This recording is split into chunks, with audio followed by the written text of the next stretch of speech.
We're going to pick it up in verse 3. So yesterday, oh, clap your hands. How does God want to be worshiped? He wants us to clap. He wants us to celebrate, shout. He wants us to lift our voices with a voice of triumph. Why? Because of who he is. He is terrible to his enemies. He is a great king over the whole earth. So he's sovereign. He's in total control. But look at verse 3. He shall subdue the people under us, the nations under our feet. He shall choose our inheritance for us, the excellency of Jacob, whom he loved, Selah. Now, at first verse, you wonder what's in these at first glance. Sometimes my mind gets ahead of my mouth, and I'm sorry for that. Sunday, I said the funniest thing. I said, Family Week is Mother's Day, and my brain was somehow trying to say next week is Mother's Day for your family, and I just mushed the words all together. I was in a hurry and talking about cinnamon rolls. But anyway, if I ever do that on here, I'm sorry. I'm not totally losing my mind. I'm just excited about what I'm saying. My mind gets ahead of myself.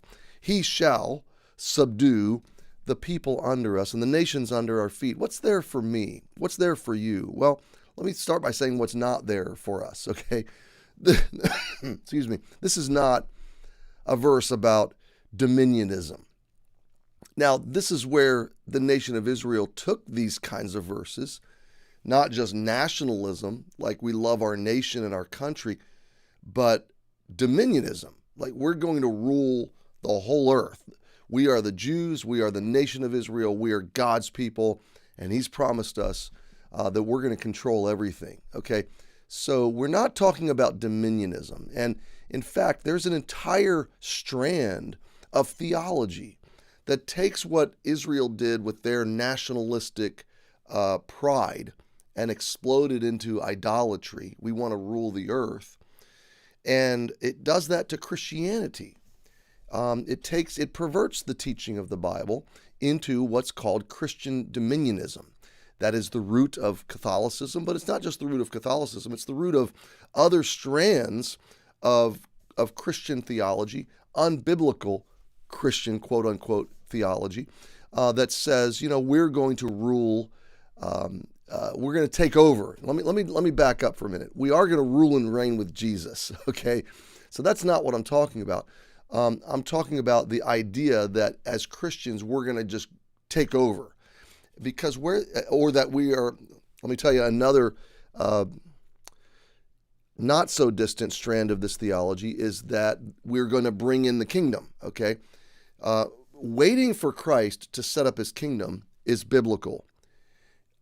Going a step further, that we are going to manufacture that kingdom, we are going to make it happen, is not biblical in the truest sense. There may be a sense of that we are growing his kingdom on mission, so we are participating in the formation of his kingdom.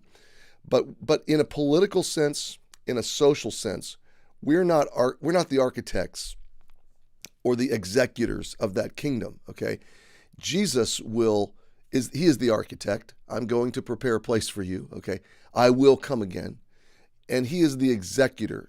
Very clearly in Scripture, he brings it to pass, okay? So we are on mission. We have a mission to occupy, to evangelize, to disciple, to grow together, and to be the church he's called us to be in our particular locales. So we are, in the sense, growing the kingdom.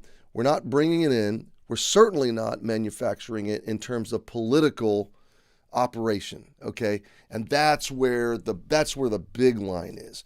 When it becomes political, when the gospel or the church becomes married to political operatives or operations or political alliances or political, we're going to bring it by force. Christianity, the gospel, a relationship with God has never been biblically been imposed by force. It is a choice of a repentant heart and a soft heart and a sincere heart. So anything that tries to impose itself in the terms of Christian dominionism is a dangerous idea, and it goes down a very bad road. There are different extremes of it. There's a range of applications of what that looks like. The softest view is we're bringing in the kingdom of Jesus, the millennial reign, or we're serving in the millennial reign somehow right now, artificially, or not artificially, but supernaturally. It's mystical. It's out there somewhere.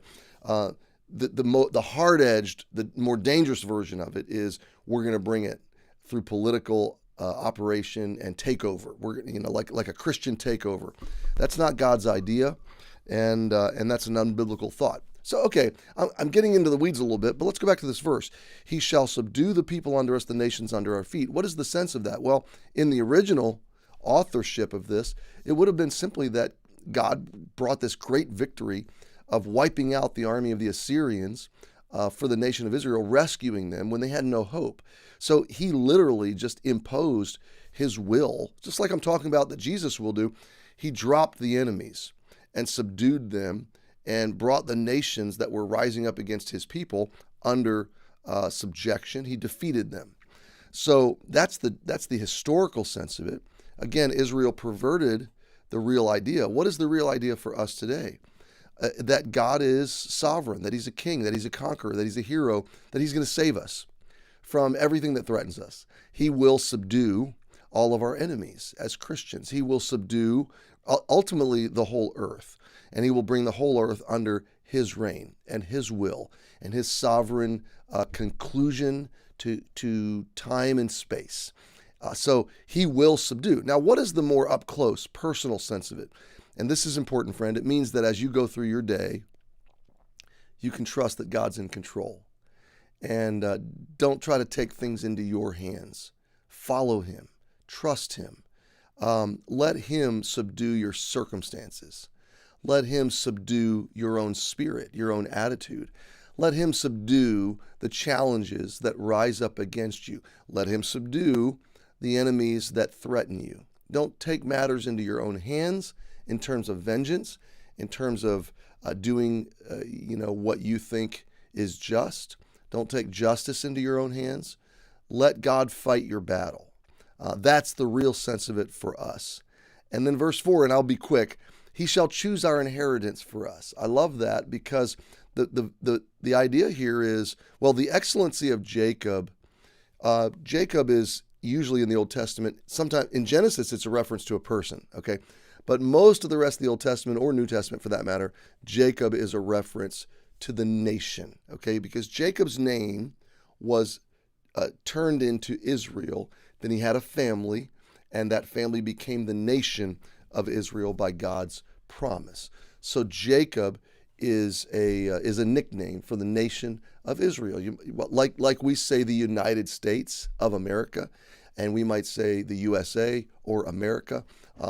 It's a vernacular sense of the nation of Israel. So God is going to make his people excellent, and he loves them. So whom he loved. So when you have a God who is all-powerful, able to subdue all your enemies and all of your problems and orchestrate your circumstances, you have a God that views you as excellent because he is excellent and calls you loved. What do? You take your hands off the steering wheel of your life and you let him choose your inheritance.